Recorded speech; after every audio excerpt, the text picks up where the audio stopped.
Alright, we're gonna try to go for Adept, the artist. I haven't even gotten to play her yet. This is the first day I bought her. I haven't even really played DBD a whole lot. Well, actually, it's been probably like, I don't know, 2 months. So, Grim Embrace. Your act of servitude to the entity is not gone unnoticed. Each time a survivor is hooked for the first time, you gain a token. Upon reaching 4 tokens, Grim Embrace activates. Entity blocks all generators for 35 seconds. The Obsession's aura is revealed to you for 5 seconds. Not too bad, but it's kind of like a corrupt intervention, but like potentially a mid-game corrupt.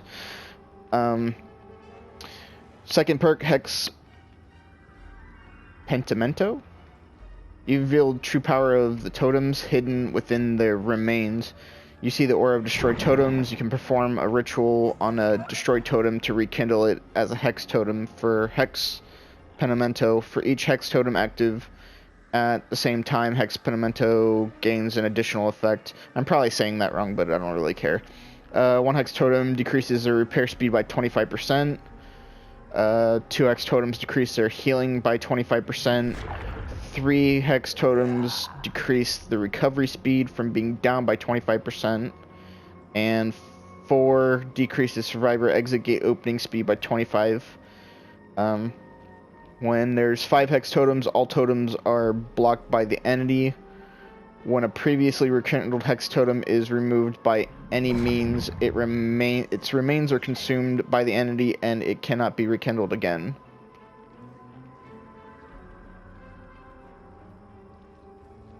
Okay, so you can only rekindle each totem once, which is kind of funny because when they introduced the stupid boon totem bullshit, they can put up as many boons as they want, but I can't bring all my hex totems back at any given time. I mean, I understand why, because of the 5th one, but how many situations are you going to get where you have 5 hex totems active at any given time?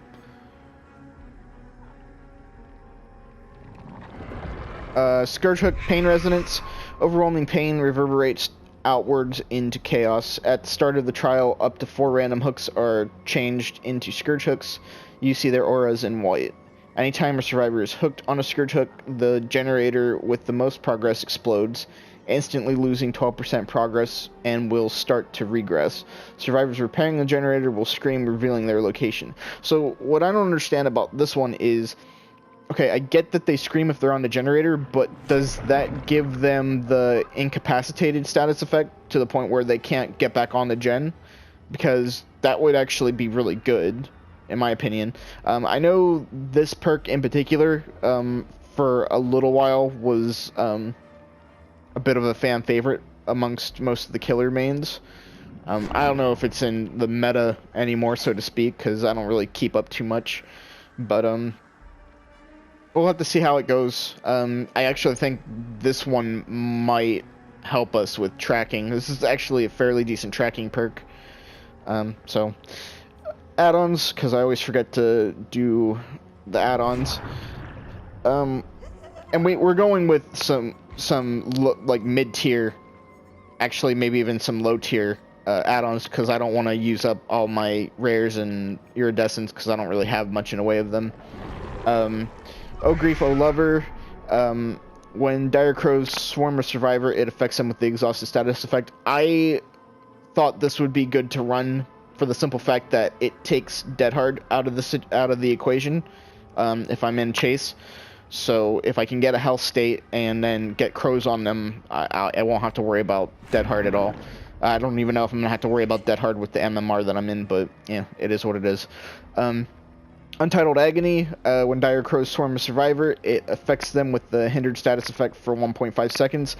My hope is that I can maybe hit them with the crows in the middle of chase and slow them down. Not too dissimilar to Clown's After Peace Tonic. I don't know if that's exactly how this is going to work or not, but I figured I might as well try it. I've never played as her. I don't know how I've seen footage, obviously, so I know how the crows kind of act, but I'm I'm not really going in with very high expectations because I'm pretty sure I'm going to be in a relatively low MMR because I've never played this her before. And then offering-wise, we're just running 100% brutality blood points. I've got better offerings, but for my first time in, I kind of want to get a grasp of what I'm doing. And if I don't have any confidence in her power, I'm going to just be an M1 killer anyways, so I figured running brutality offering would actually not be a half bad idea. So we'll go in game and we'll see how this goes. I'm not overly optimistic, but yeah. Alright, well, this is a map offering. We had 2 map offerings. One was for the new map and one was for this, the swamp. So I'm kind of starting in the middle. I don't like this starting spot, because they could basically be anywhere. You know, scratch marks. Ran right by me.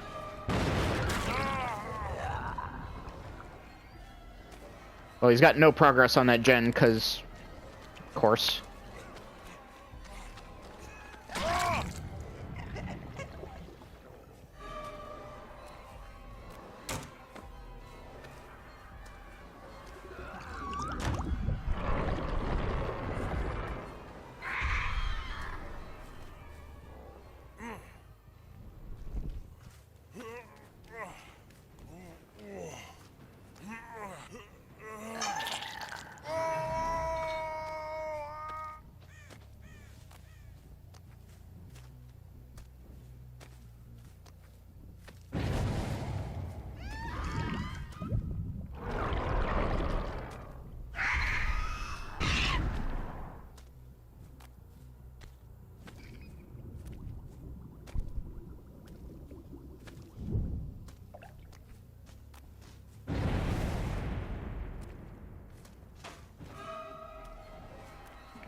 Not interested in taking that chase.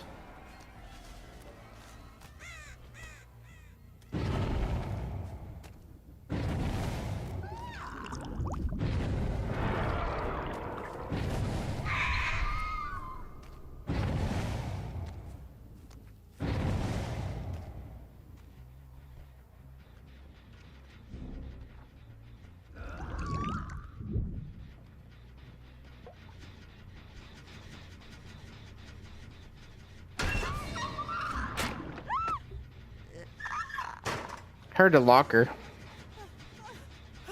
There's another one. I don't know where she went though.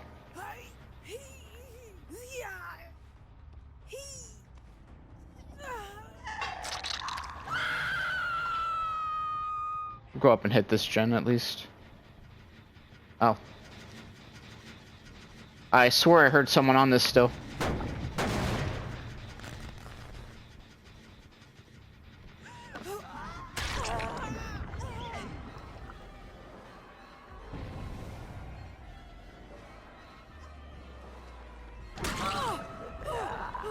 Well, you wanted me, here I am. You're really not good. All that BMing, and you got fucking down quicker than anyone.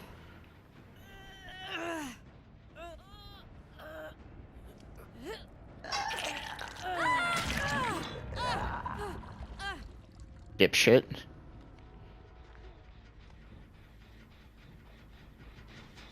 They didn't even tap this.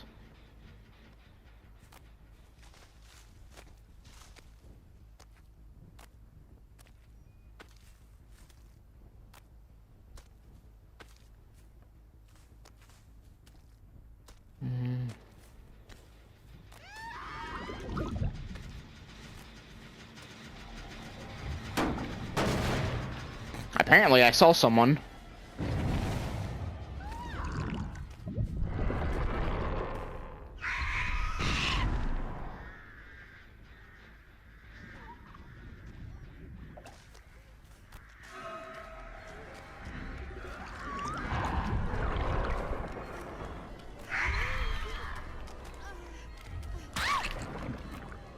Oh, dead hard. That's cute.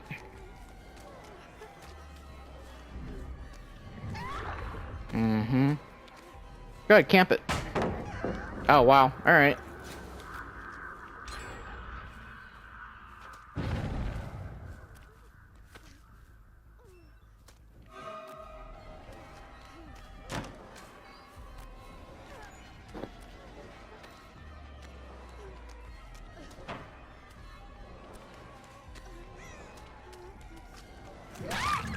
Well.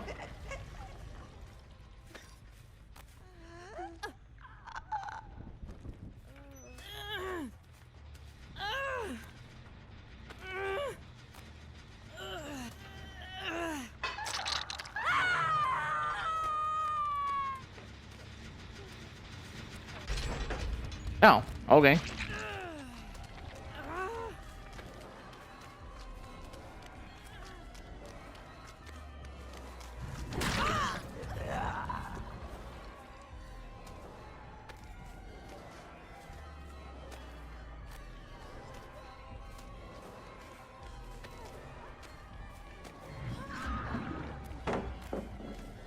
Okay.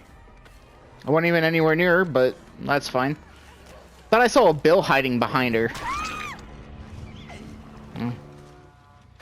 Then we're concerned with getting the gens, so... The flashlight might die. If not, they're dead on hook anyways.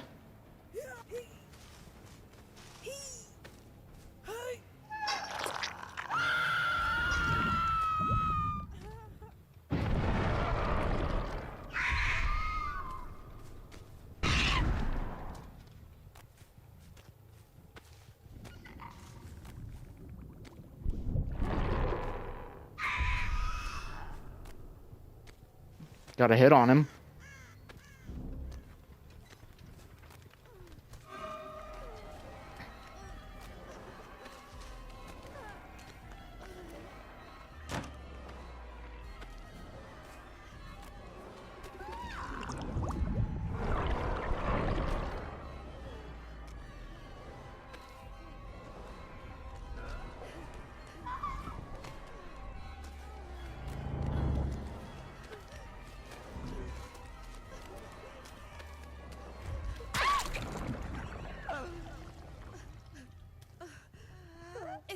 Well...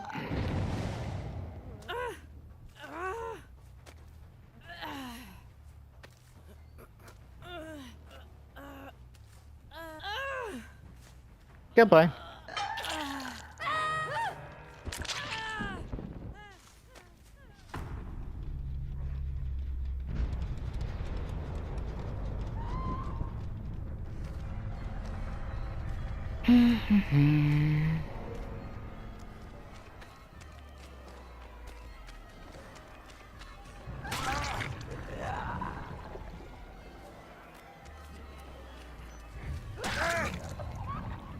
Okay.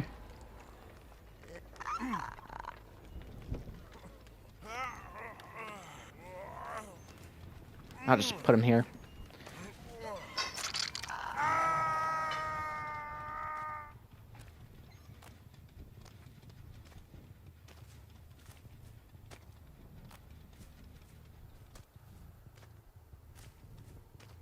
Nothing. Can't see that gen that well.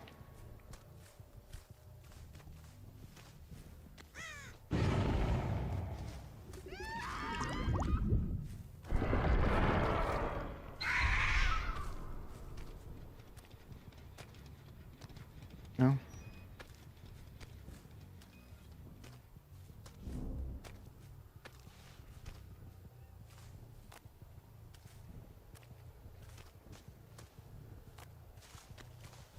I didn't want him. I wanted the Meg, but I'll settle for him. I don't really care at this point. They're not exactly playing nice, so why the fuck should I? That's cute, but now you go down anyways. You probably got DS too.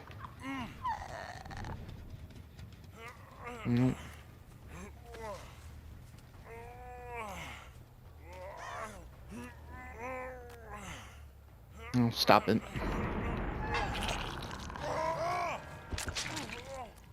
I don't know why they're using a boon totem right now.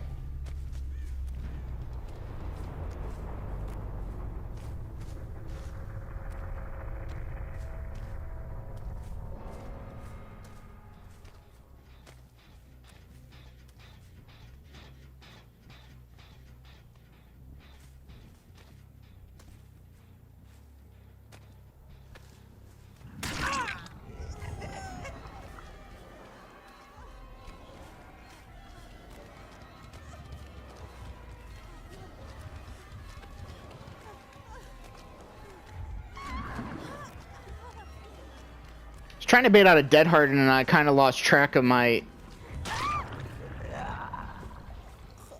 survivor there.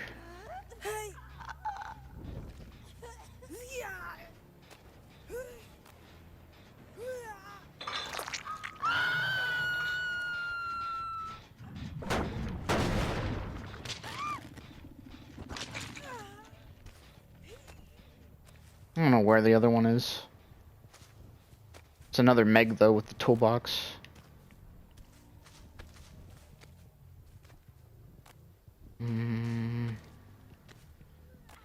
Oh, well, apparently right there.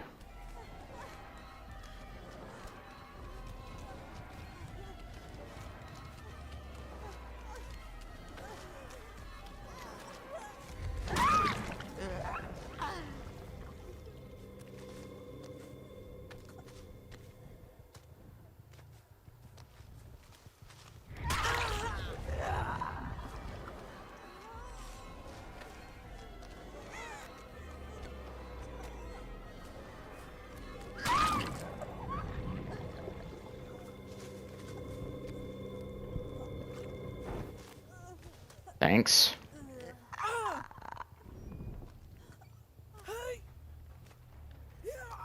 I don't know why you would lead me straight to the boon totem, but thanks. I appreciate it.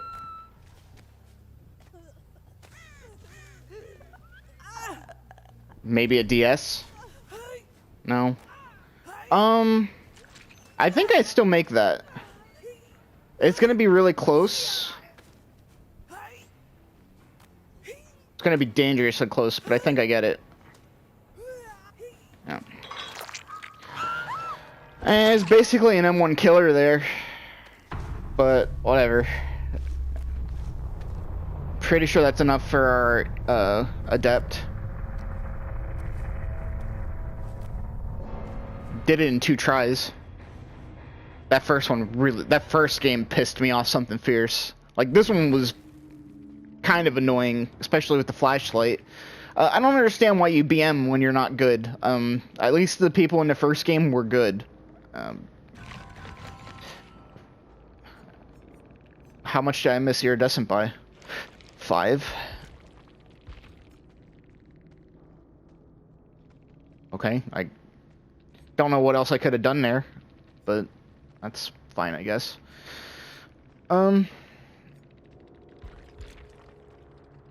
You're a red rank and you played like that? You had Soul Guard?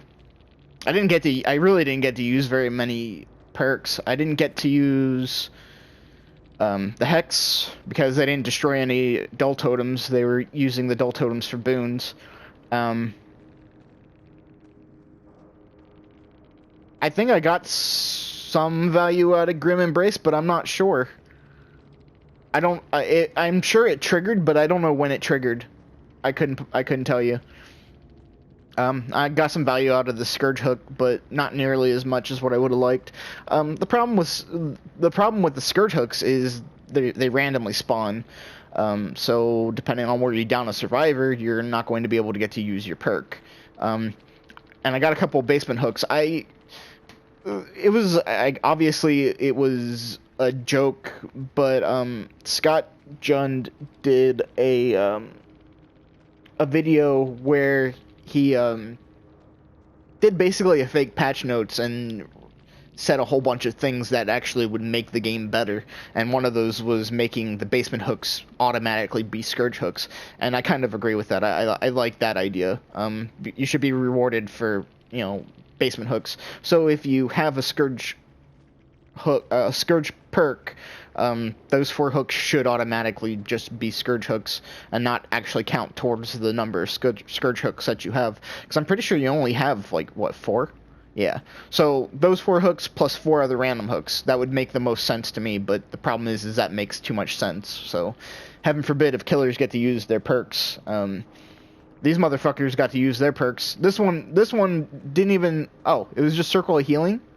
So it wasn't even the boon totem that I thought they had. I thought they had the one that would allow them to pick themselves up off the ground, which is basically an unbreakable. So basically infinite unbreakable. So them leading me to the boon totem did absolutely nothing for them. It just gave me more points for taking out the totem. And you would run that one because you need it, because it's probably one of the worst killer maps in the game right now. I'd imagine it's very survivor sided. And the lower rank picked the swamp. I'm okay with swamp. I used to hate swamp. Then they made swamp. I think all the swamp maps smaller. It's still hard for me to see, but I've just kind of gotten used to playing on swamp. Obviously, you can see that I was going up against 2 medkits, a toolbox, and a flashlight. I don't know why the flashlight was BMing as much as what they were at the beginning. Obviously, they wanted me to chase them. I wasn't going to take that chase at Shack, and then I ended up catching them making a save in basement, and that was like a whole 5-second chase. So I don't know what they're doing, but they played pretty bad. And yes, I did tunnel them. I did that on purpose.